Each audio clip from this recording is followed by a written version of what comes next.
अस्सलाम वालेकुम दोस्तों, इनसाइड में मौसम फ़खर में खुशामदीद। एक और मुकदमे में इमरान खान साहब की नाअहली का पूरा बंदोबस्त कर लिया गया है और ये अहम तरीन मुकदमे की समाअत आज इस्लामाबाद में होने जा रही है। और इस मुकदमे में बुनियादी तौर पर इमरान खान साहब का एक और असासा है जिसको छुपाने का जो इल्ज़ाम है। 2018 में इमरान खान साहब की तरफ से जो कागजात नामजदगी दाखिल किए गए थे वो इल्ज़ाम आयद किया गया है और इसमें दरख्वास्त दहिंदा की तरफ से ये बात को अदालत के रूबरू ज़ाहिर किया गया है कि इमरान खान साहब ने अपनी एक साहबजादी जिसका नाम टेरियन वाइट है उसको अपने कागजात नामजदगी में शो नहीं किया, जिसकी वजह से इमरान खान साहब ने जो है वो झूठ बोला और झूठ बोलने की वजह से वो सादको अमीन नहीं रहे। लिहाजा इमरान खान साहब के ख़िलाफ़ जो आर्टिकल 62(1)(f) है उसके तहत कार्रवाई की जाए और उनको नाअहल किया जाए। यानी इमरान खान साहब इस वक्त एक और मुसीबत में फंसते हुए नज़र आ रहे हैं, एक ऐसे मुकदमे में फंसते हुए नज़र आ रहे हैं जिसकी जो सज़ा है वो अल्टीमेट जो है वो नाअहली है। और अगर वो ये कहा जा सकता है अब कि अगर वो तौहीन अदालत की कार्रवाई से इस्लामाबाद हाई कोर्ट के सामने जो 3 अक्टूबर को जिस पर इमरान खान साहब के ऊपर फ़र्द जुर्म आयद होनी है, अगर वो उस मामले से बच निकलते हैं तो ये टेरियन वाइट वाला मामला जिसकी समाअत आज हो रही है इस्लामाबाद हाई कोर्ट में और मिस्टर जस्टिस आमिर फ़ारूक साहब जो है वो इस मुकदमे की समाअत करेंगे, यहाँ पर इमरान खान साहब के कुछ फंस जाने के इम्कानात पैदा हो रहे हैं। और यही वजह है कि इमरान खान साहब मुख्तलिफ इशूज़ को गुड़ करके एक नई कुछ चीज़, एक नया मुतंजन बनाने की कोशिश कर रहे हैं जो अभी तक समझ में नहीं आ रहा। अगर मैं आपको एक मिसाल दूं कि इमरान खान साहब ने कल जो जलसे से खिताब किया है कर्क में, वहाँ पर उन्होंने यही एक नया एंगल पकड़ने की कोशिश की है, क्योंकि उससे पहले तो वो ये कहते आ रहे हैं कि जनाब मेरिट पर मेरिट के ऊपर चीफ ऑफ आर्मी स्टाफ की अपॉइंटमेंट होनी चाहिए। लेकिन कल कर्क के जलसे में उन्होंने ये भी ख्वाहिश का इजहार कर दिया है कि जनाब मेरिट के ऊपर चीफ जस्टिस ऑफ पाकिस्तान की अपॉइंटमेंट होनी चाहिए। और ये भी एक नया लुच है जो इमरान खान साहब की तरफ से फ्राई किया जा रहा है, क्योंकि चीफ जस्टिस ऑफ पाकिस्तान की अपॉइंटमेंट का तरीक़ाकार तो आईने पाकिस्तान के अंदर वाज़ेह तौर पर दर्ज है और यहाँ पर यह बात तय है कि जनाब जो सीनियरिटी का असूल है वो यहाँ पर लागू किया जाएगा और जो सीनियर मोस्ट जज साहब होंगे वो बन जाएंगे चीफ जस्टिस ऑफ पाकिस्तान। जिस तरह इस वक्त सीनियर मोस्ट जज है मिस्टर जस्टिस उमर अताब बंदयाल साहब और वो चीफ जस्टिस ऑफ पाकिस्तान के ओहदे पर इस वक्त विराजमान है और उनकी रिटायरमेंट के बाद अगले साल जो है नवंबर के अंदर वो चार्ज लेंगे मिस्टर जस्टिस काजी फ़ाइज़ ईसा साहब। और मेरा ये ख्याल है कि शायद यही वो तकर्री है या शायद यही वो तरक्की है जो इमरान खान साहब को इस वक्त शायद कुछ ज़्यादा पसंद नहीं आई, जिसकी वजह से उनका ये मानना है कि जस्टिस काजी फ़ाइज़ ईसा को भी जो है वो चीफ जस्टिस ऑफ पाकिस्तान नहीं लगना चाहिए। अदरवाइज़ तो इस बात का इस तरीके से कहने का कोई तुक नहीं बनता। आगाज़ उन्होंने किया है आर्मी चीफ से और ये बात भी मुझे समझ में नहीं आ रही कि इमरान खान साहब के नज़दीक आखिर ये मेरिट है क्या चीज़, ये कौन सी बला है जो हमारी समझ में नहीं आ रही। मिसाल के तौर पर उनका ये मुतालबा है कि जनाब चीफ ऑफ आर्मी स्टाफ की जो अपॉइंटमेंट हो वो मेरिट पर होनी चाहिए। ठीक है जी, मेरिट पर होनी चाहिए। मेरिट क्या है? मेरिट तो यही है ना कि जनाब जो बंदा सबसे ज़्यादा जो समझ में आता है कि जनाब ये काबिल है, इसकी सलाहियतें सबसे ज़्यादा अच्छी हैं, ये सबसे ज़्यादा हार्ड टास्क मास्टर है, इसकी क़ुव्वत फ़ैसला सबसे अच्छी है, इसकी जो फ़ाइल है, इसकी जो प्रोफाइलिंग है, इसके अंदर गलतियाँ सबसे कम हैं, तो वही यकीनी तौर पर मेरिट पर आ सकता है। लेकिन जब लिस्ट इस तरह की तैयार की जाए जहां पर जो 5 सीनियर मोस्ट जनरल्स हैं उनका नाम दिया जाए और उनके साथ साथ उनकी जो तमाम तर काबिलियतें हैं, उनके जो खूबियां हैं वो तमाम की तमाम वाज़ेह तौर पर बयान कर दी जाए कि जनाब ये मेरिट है और चीफ ऑफ आर्मी स्टाफ के लिए ये रिक्वायरमेंट्स हैं और ये तमाम पाँचों के पाँचों लोग जो हैं वो इन क्वालिटीज़ पर पूरा उतरते हैं, तो इसका मतलब यह है कि वो पाँचों के पाँचों मेरिट पर हैं, उसमें से किसी एक को चीफ अपॉइंट किया जा सकता है। ऐसा तो नहीं है कि शहबाज शरीफ साहब अगर अपॉइंट करने लगें चीफ ऑफ आर्मी स्टाफ तो वो ये कहें कि मेरा जो प्रिंसिपल सेक्रेटरी है डॉक्टर तोकीर शाह, इसको मैं डेपुटेशन पर भेज रहा हूँ पाकिस्तान आर्मी में और वो चीफ ऑफ आर्मी स्टाफ होगा। ये तो पॉसिबल नहीं है, दस्तूर पाकिस्तान तो इस बात की इजाज़त नहीं देता। या इस तरह हो जाए कि कोई बंदा, मिसाल दे रहा, मुझे नहीं पता कि सीनियरिटी लिस्ट में कौन सा नंबर पर कौन सा बंदा है, लेकिन अगर ऐसा हो जाए कि जनाब 100वें नंबर पर जो बंदा है उसको out of the turn promotion दी जाए और उसको 4 स्टार जनरल बना दिया जाए, तो बंदा कह सकता है कि ये मेरिट की खिलाफ वर्जी है, क्योंकि ये आउट ऑफ टर्न बेसिस के ऊपर अब बंदा आया है और उसको अपॉइंट किया गया है। अगर ये सब कुछ नहीं हो रहा, सब कुछ कवायद के मुताबिक हो रहा है, सब कुछ बाय बुक किया जा रहा है, तो इसका मतलब ये है मेरी नज़र में कि इमरान खान साहब को वो जो टॉप 5 लोग हैं उसमें से शायद किसी एक के साथ कोई मसला है या किसी एक को वो अपॉइंट करना चाहते हैं, क्योंकि इसके अलावा कोई तीसरा ऑप्शन नहीं हो सकता। और इमरान खान साहब का मेरिट मेरी नज़र में सिर्फ और सिर्फ यह है कि फलां बंदा अपॉइंट ना हो और फलां बंदा अपॉइंट हो जाए, यही उनका मेरिट है और इससे आगे वो जाने के लिए तैयार नहीं है। और यही वजह है कि वो ये चाहते हैं, उनकी ये ख्वाहिश है जिसका वो बरमला इजहार भी कर चुके हैं कि मैं 2/3 अक्सरियत के साथ इलेक्शन से जीत जाऊंगा और इलेक्शन जीतने के बाद मैं प्राइम मिनिस्टर बन जाऊंगा। लिहाजा ये जो नए चीफ ऑफ आर्मी स्टाफ की अपॉइंटमेंट का मामला है, ये मेरी जो हल्फ बर्दारी है उस वक्त तक डेफर कर दिया जाए। मैं बतौर वजीर आजम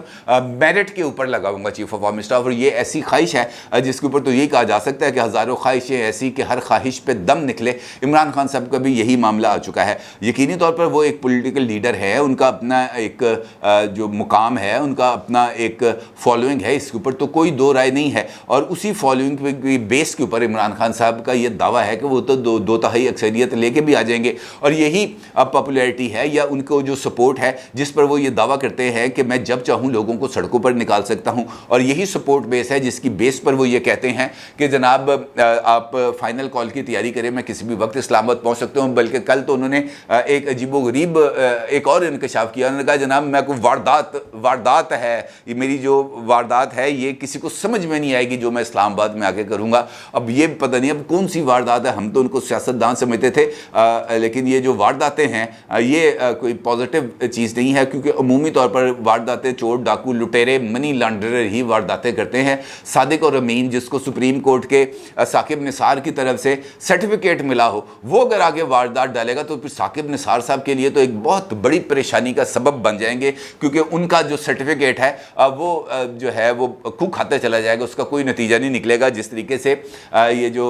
मिस्टर जस्टिस उमर फारूक साहब की अदालत में ये जो मुकदमा आने जा रहा है, ये भी उनकी उनका जो साकिब निसार साहब की तरफ से दिया गया सर्टिफिकेट है उसकी साख के ऊपर बहुत बड़ा सवालिया निशान होगा। क्योंकि अमरीकी अदालतों की तरफ से तो ये बात सामने आ चुकी हुई है, आज की नहीं है, बहुत पहले की आ चुकी हुई है। DNA टेस्ट का जो फैसला है वो भी आ चुका है, जिसके अंदर ये बात बताई जा चुकी है कि जनाब ये जो दोनों DNA हैं ये मैच करते हैं टेरियन वाइट के और इमरान खान साहब के। और इसी वजह से उनकी जो साबका अहलिया है जमाइमा खान साहिबा, उन्होंने अडॉप्ट किया है टेरियन वाइट को, और वो इमरान खान साहब के दोनों साहबजादे कासिम और सुलेमान के साथ लंदन के अंदर जमाइमा गोल्डस्मिथ के साथ परवरिश पा रही हैं। लिहाजा ये वाला जो मामला है ये इमरान खान साहब के लिए कोई गले की हड्डी साबित हो सकता है, क्योंकि इससे पहले भी ऐसा ही एक मुकदमा इस्लामाबाद हाई कोर्ट के अंदर एक वकील साहब की तरफ से दायर किया गया था। और जब उस मुकदमे की समाअत होने जा रही थी तो उस वक़्त इमरान खान साहब वज़ीर आज़म थे, और इमरान खान साहब की तरफ से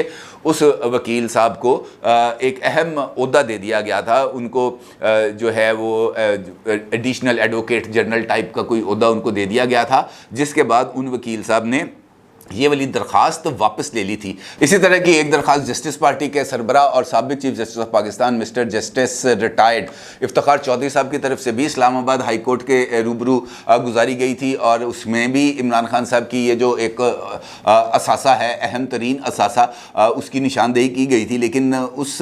मुकदमे की समाअत को गैर मुअय्यना मुद्दत के लिए मुलतवी कर दिया गया था, और वो मुद्दत ताहाल ख़त्म नहीं हो सकी। अब मुझे नहीं पता कि उस दरख्वास्त का स्टेटस क्या है क्या नहीं। अलबत्ता 3 मरतबा यानी ये तीसरी मरतबा है जब टेरियन के मामले को अदालत के सामने लाया गया है, और अब देखना यह है कि अदालत इसके ऊपर कौन सा फैसला करेगी, क्योंकि ये जो पॉलिटिकल सिचुएशन इस वक्त बनी हुई है, ये एक राय भी यकीनी तौर पर डेवलप हो रही है कि इमरान खान साहब का रास्ता किसी तरह से नहीं रोका जा रहा। लिहाजा कभी ये मामला आ जाता है, कभी वो मामला आ जाता है। ये अपनी जगह पर नवाज शरीफ का रास्ता भी नहीं रोका जा रहा था, उस वक्त भी नहीं नवाज शरीफ का रास्ता रोका जा रहा था जब डॉन लीक्स कराई गई थी, उस वक्त भी नवाज शरीफ का रास्ता नहीं रोका जा रहा था जब धरने कराए गए थे, उस वक्त भी नवाज शरीफ का रास्ता नहीं रोका जा रहा था जब CPEC पर दस्तखत होने थे और चाइनीज प्रेसिडेंट ने पाकिस्तान आना था। लेकिन उसके बाद पनामा आया, और फिर पनामा के जरिए एक जो बेटे की से तनख्वाह जो वसूल की थी उसको अपने अकाउंट से में शो ना करने के ऊपर नवाज शरीफ साहब को नाअहल किया गया था। लिहाजा अब ये वो रवायतें हैं, बदकिस्मती से ये वो अदालती मिसालें हैं, अदालती नज़ायर हैं जिनको नज़रअंदाज नहीं किया जा सकता। लिहाजा जो बोया था वो काटना ही पड़ेगा। अब चूंकि नवाज शरीफ साहब की अभी वतन वापसी के हवाले से कुछ बातें चल रही हैं। इसहाक डार साहब ने